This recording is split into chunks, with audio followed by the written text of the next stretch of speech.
interview gitu ya. Jadi itu yang paling krusial untuk di chapter 1 itu ya.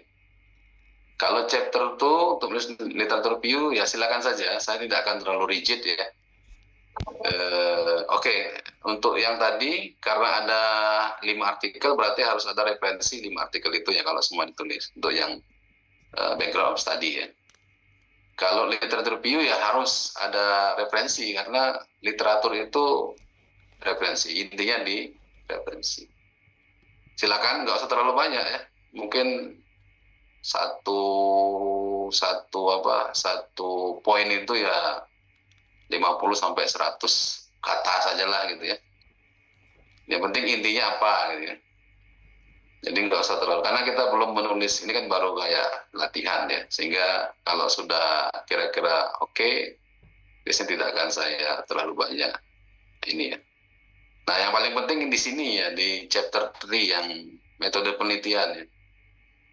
Ini kan sebetulnya cuma memilih misalnya kalau setting di SMP, ditambah dengan penjelasan kenapa memilih SMP itu. Ya alasannya terkait dengan topik ya. Ya cukup mungkin 2-3 kalimat aja ini. Settingnya ada di SMP ini. SMP ini dipilih karena misalnya kalau dia watching movies ya karena di SMP ini ada program tiap minggu watching movies. Nah itu kan masuk akal ya. Itu aja, nggak usah terlalu banyak. Jadi simpel-simpel aja. Jadi mikirnya nggak terlalu overthinking ya. Jadi sederhana. Lalu misalnya riset desain, riset desain kan sudah saya jelaskan ya 6 ya, 5 yang kualitatif, 1 yang kuantitatif. Nah, kemarin ada Mbak Maulidia itu malah dia pakai eksperimen, kan sudah saya awalnya itu sudah saya jelaskan selama di PBI riset desain eksperimen itu nggak bakal diterima ya karena memang bukan untuk S1. Saudara strik aja yang ke-6 itu aja pilihannya. Jadi pilihannya cuma 6 itu aja ya untuk yang riset desain ya. 3.2 ya riset desain. Mau kualitatif konten analisis, mau case study, mau naratif, deskriptif, kualitatif, apalagi itu. Nah kemudian kalau yang kuantitatif cukup kuesioner saja.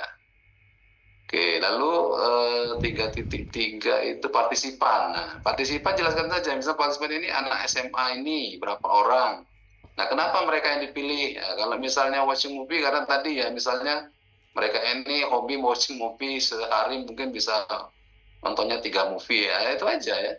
Maksudnya udah alasannya kenapa mereka jadi partisipan kan udah kelihatan ya. Walaupun misalnya agak di make up dikit ya nggak apa-apa lah ya.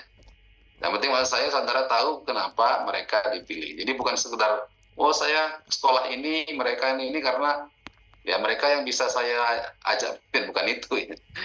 Ya intinya bukan. Jadi mereka yang punya yang memang pantas untuk dijadikan partisipan. Kemudian yang 3.4-nya collection. Nah collection itu kan sudah saya jelaskan juga. Kalau yang dia kualitatif itu paling enggak interview, observasi, fokus grup, paling enggak itu ya 3 itu. Kalau dia menggunakan data collection-nya kuantitatif dengan kuesioner itu aja.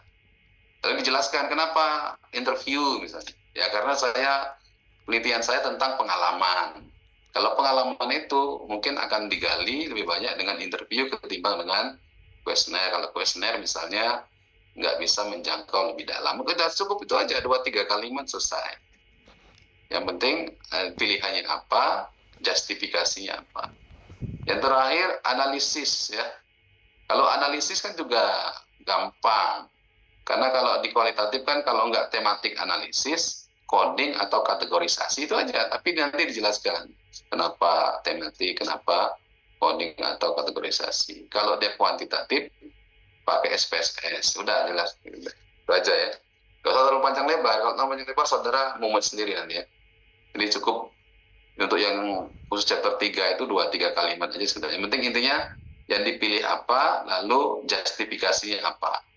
Itu saya kira kalau ditulis betul mungkin nggak sampai 2 jam selesai ya.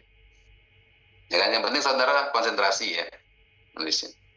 Ya Pak, karena saya kan kuliahnya nggak hanya edure aja, Pak. Nah, itu tinggal saudara mengatur waktunya ya, mengatur manajemen waktu, kapan menulis apa untuk mata kuliah apa gitu ya.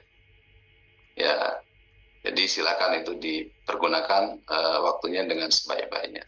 Lalu terakhir jangan lupa mengumpulkan ini ya, meskipun nilainya juga nggak terlalu besar, tapi ini penting ya. Sedikit berbeda dengan preliminary di bawah ya. Yang ini kalau preliminary itu apa yang Anda tahu sebelum mendapatkan perkuliahan. Kalau yang ini intinya apa yang Anda pahami setelah mendapatkan perkuliahan ya. Tidak usah terlalu banyak, kalau nggak salah saya tuliskan itu sekitar 40 sampai 50 kata saja ya. 40 sampai 50 kata itu juga cukup 2 baris ya. Yang penting saudara menulisnya efektif sesuai dengan pertanyaan.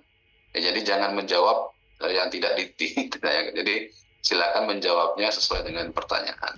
Efektif, singkat, tapi berisi gitu ya. Jangan tapi panjang tapi copy paste dari mana gitu. Jadi saya tidak sekali lagi diusahakan tidak copy paste atau malah minta bantuan AI untuk menjawabnya ya. Mungkin jawaban AI itu panjang-panjang, tapi dia nggak ngerti maksud pertanyaannya biasanya ya. Jadi ngawur gitu ya. Oke, yang bisa menjawabnya kan saudara, karena saudara yang mengalami. Oh, saya misalnya kan pertanyaannya apa yang saudara ketahui tentang research. Yang paham itu kan saudara ya. Maksudnya secara apa yang saya beritahukan, kita diskusikan di kelas itu kan saudara yang tahu bahwa sepengetahuan saudara apa yang saudara dapatkan dari perkuliahan tersebut. Oke, itu ya beberapa hal. Sebelumnya kalau ada pertanyaan sebelum saya langsung presensi karena tinggal berapa menit lagi. Kalau tidak ada, saya segera menuju ke form presensi. Ya. Atau kalau mau nanti ditanyakan boleh ya. Nanti kalau misalnya Anda mau ditanyakan. Sir. Ya. Yang UAS nih apanya? Nomor 4 sama nomor 4 yang UAS. Gimana? UAS yang nomor 4. Nomor 4? Ya, nomor 4 sama 5. 4 yang 5, 7 sama 7 juga. Ya?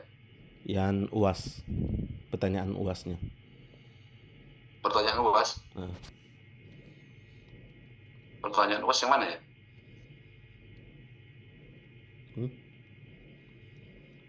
Yang dimaksud pertanyaan UAS yang mana? Mas Rehan? Yang materi soal yang di UAS. Yang di UAS? Ya, ulangan akhir semester. Oh, sebentar. Lihat dulu ya. Yang di UAS, pertanyaan kayak UAS. Iya. Karena kalau nggak salah, nggak ada yang aneh dari pertanyaan UAS itu ya? Agak bingung juga. 78, kalau 7 apa pertanyaannya? Kompilasi dalam bentuk draft proposal penelitian.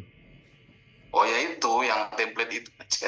Oh, jadi kan yang dari yang tugas 11 yang 11 iya, tugas itu loh, tugas 6, 7, 9. Oke. Itu kan sudah jadi dalam bentuk template yang di sini, Mas. Oke, kalau nomor 4 apa itu?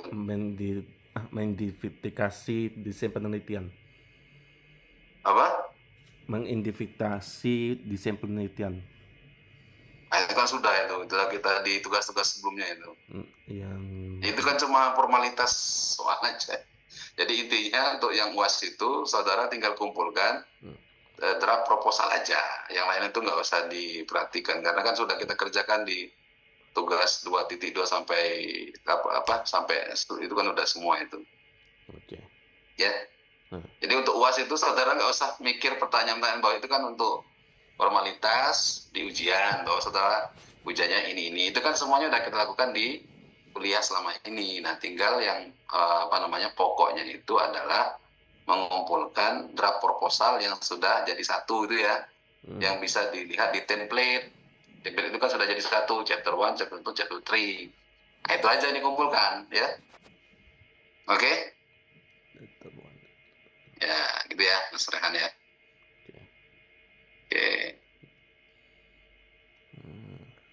Kita kembali ke presensi ya. Oke, Mas Arif ada ya? Mas Azizul ada ya? Azizul Akbar. Hadir, Sir, hadir. Oke. Arif Alfari. Arif ada. Oke. Sinyalnya hilang. Tidak.